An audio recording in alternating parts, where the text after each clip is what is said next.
It is 10 minutes to 6 on Lake Tehopekalaga in Osceola County, Florida. Ray has been pushing a baseboat out of this canal since he was 19. He knows this water the way other men know a driveway. Every stump, every grass line, every place a fish sits in August. That morning he notices the reeds are pink. Not a few of them, all of them. Bright, wet, unnatural pink, smeared in clusters on the stems about 6 inches above the waterline. It looks like somebody went down the shoreline with a spray can. Each of those clusters holds between 500 and 700 eggs. There are thousands of clusters in the first 100 yards of shoreline. Ray does the arithmetic in his head the way a fishing guide does, and stops when the number stops meaning anything. Then something crosses low over the boat. Slow wing beats. A dark bird with a hooked bill, quartering the marsh about 15 feet off the water. Ray has been on this lake for 30 years. For most of them, he never saw one. There are fewer than 3,000 of these birds left on Earth north of Cuba. In 2007, there were about 750. What pulled the bird back from that number was not a federal program and not a recovery plan. It was the thing painting the reeds pink, something that arrived in Florida by accident, that every agency in the state tells you to destroy on sight, and that has cost the American taxpayer nothing at all. The bird is the Everglade snail kite, Rostramus sociabilis. It is the most specialized bird of prey in North America, and the specialization is total. It eats apple snails, almost nothing else, not sometimes, effectively always. Its bill is the evidence, deeply hooked, needle-fine at the tip, curved in an arc that has no equivalent among American raptors. Every other hawk on the continent has a bill built for tearing flesh. This one is built for one job on one animal.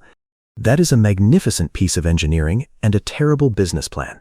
A generalist survives a bad year by switching food. A specialist cannot switch. When the snails go, the kite goes, and there is no second option anywhere in its biology. In 2001, there were roughly 3,000 snail kites in Florida. That was already a small number for an entire species, but it was stable, and biologists had watched it hold for years. Then the water went. A severe drought dropped lake levels across central Florida. Marshes that had held water for decades went to dry prairie. The apple snails died in the mud. The population was cut to about 1,500. Then it happened again. By 2007, the count was down to roughly 750 birds. In 6 years, 3/4 of the species had gone. Nests failed. Adults that survived one dry season did not survive the next. Ecologists have a term for what that curve looks like from the inside: extinction vortex. It describes the point where a population is small enough that its own smallness starts killing it, independent of whatever caused the first decline. And the first cause was not weather. Florida was drained on purpose. The canals built out of Lake Okeechobee send water east to the Atlantic and west to the Gulf. Water that used to move south through the Everglades now leaves the state through a ditch.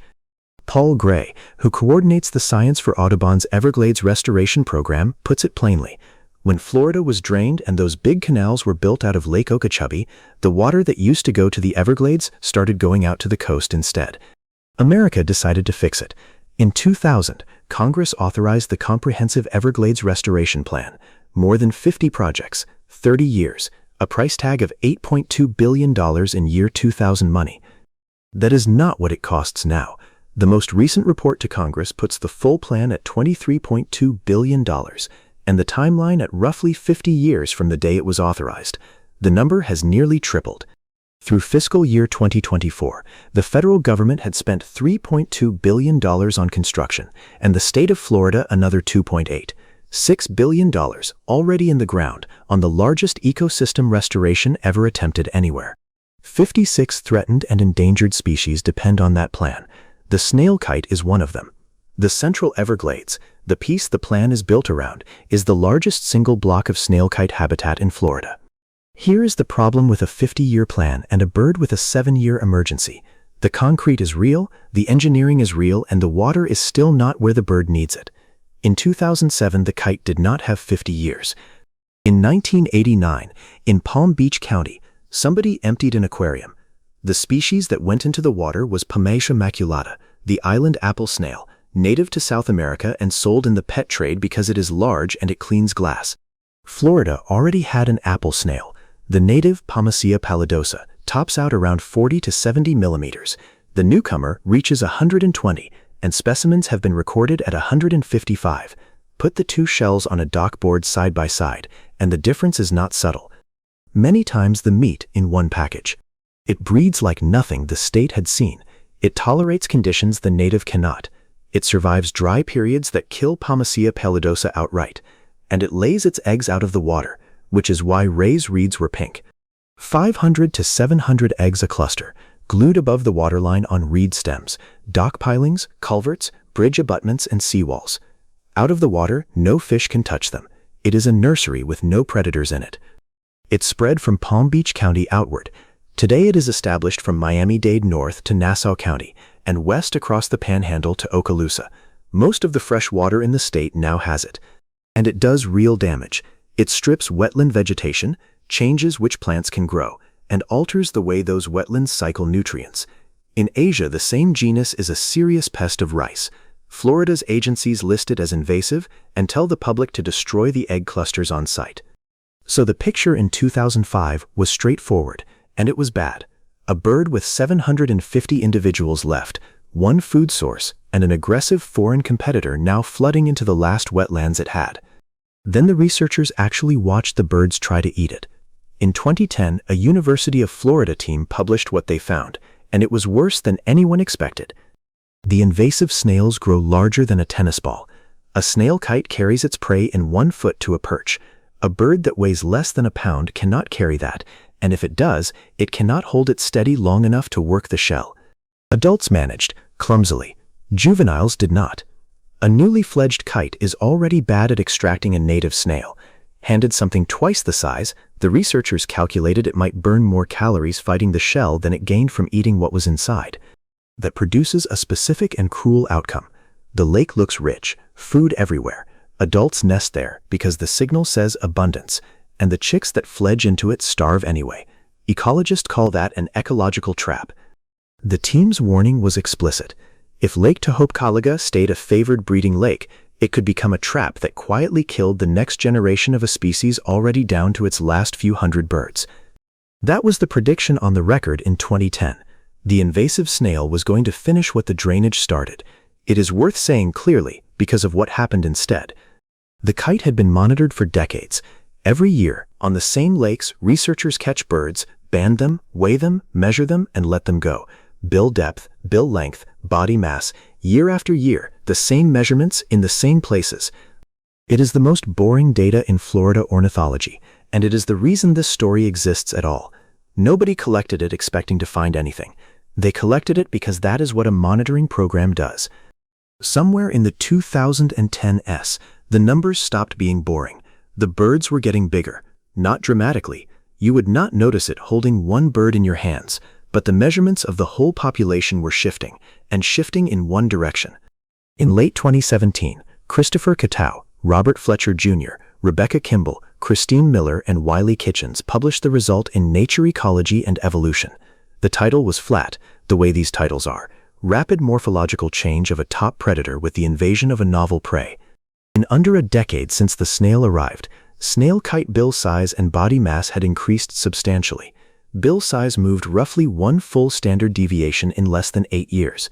In evolutionary terms, that is not slow. It is nearly instant. The mechanism matters. Most of the change was phenotypic plasticity, the same organism developing differently on a different diet. But the study also found something else. The additive genetic variation in bill size increased as the invasion progressed.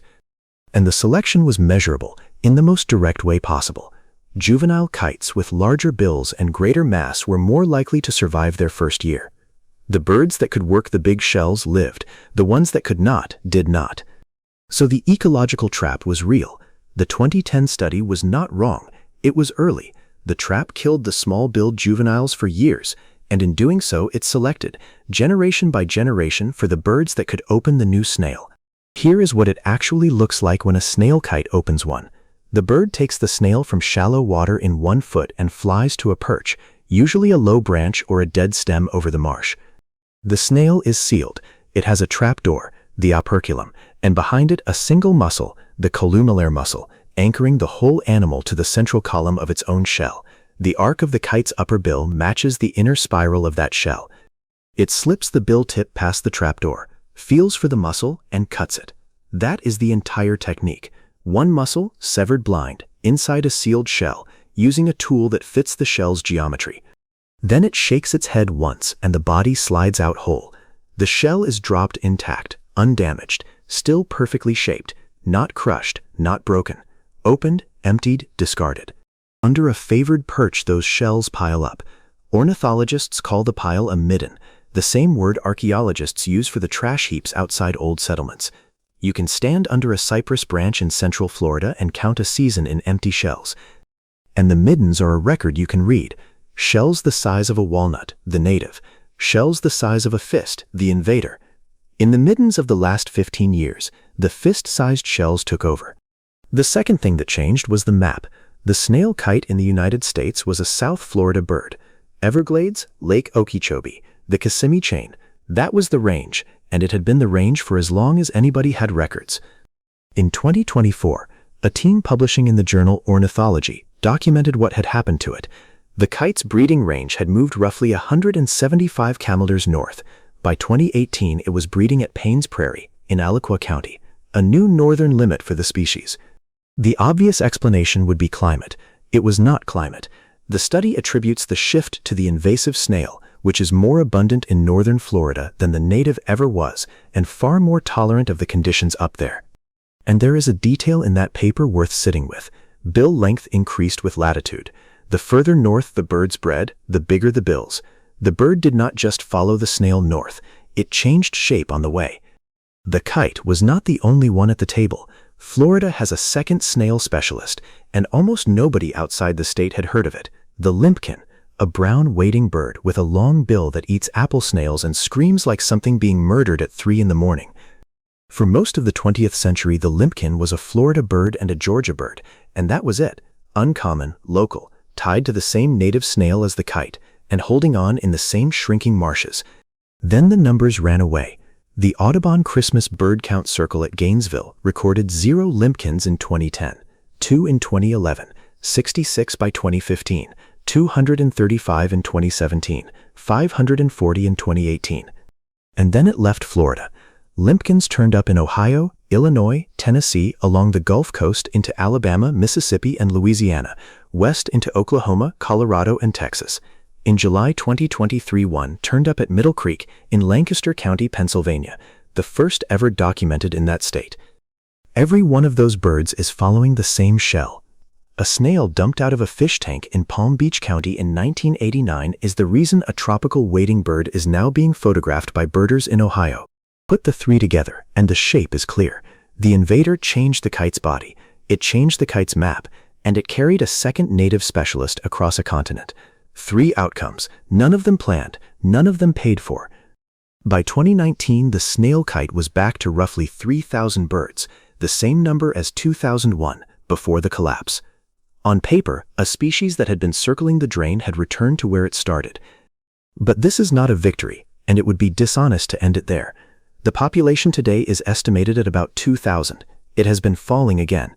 In the dry spring of 2025, the University of Florida counted the successful nests, 30 successful snail kite nests in the entire state of Florida. Not one of them was in the Everglades, not one was at Lake Okeechobee, the 2 historic strongholds of the species, the places the $23 billion plan is built around, produced nothing. Paul Gray of Audubon stated the arithmetic without decoration. When the population you are trying to sustain is 3,000 birds, 30 nests is not enough. The reason is the snail. The invader is hardier than the native, but it is not indestructible. It needs water at the right depth for long enough. Biologists have started calling it a Goldilocks species. Prolonged drought kills it too.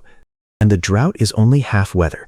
The other half is the same canal system that caused the original collapse, still moving water east and west to the coasts instead of south through the marsh. The plumbing that broke the Everglades has not been fixed yet. So the accurate way to describe what the apple snail did is not that it saved the snail kite. It bought the bird about 15 years, on credit, and the interest is coming due in every dry spring. An accident held the door open long enough for the species to survive its worst decade and change its own anatomy while it waited. What it could not do is put the water back. Nothing except the $23 billion plan can do that, and that plan is decades from finished. It is late afternoon on Lake Hope, Caliga. Ray runs the boat back up the same shoreline. Under a low cypress branch on the east side, there is a pile of shells in the shallow water, fist-sized, spiraled, every one of them intact and empty. He cuts the engine and lets the boat drift the last 30 feet. Above the cypress, a dark bird is working the grass line, slow, 15 feet off the water, turning on one wing. Nobody planned this bird's survival. No agency designed it. It came out of a fish tank in 1989, and for 15 years it has been doing what $6 billion of concrete has not managed to do yet. The reeds along the bank are still pink, and for as long as they stay that way, and for as long as there is water under them, the rarest bird in Florida has something to eat. So here is the question worth arguing about in the comments. If an invasive species is the only thing keeping an endangered one alive, is it still invasive? Tell us where you land on that. And if you want more stories where the ecosystem does something nobody authorized, subscribe.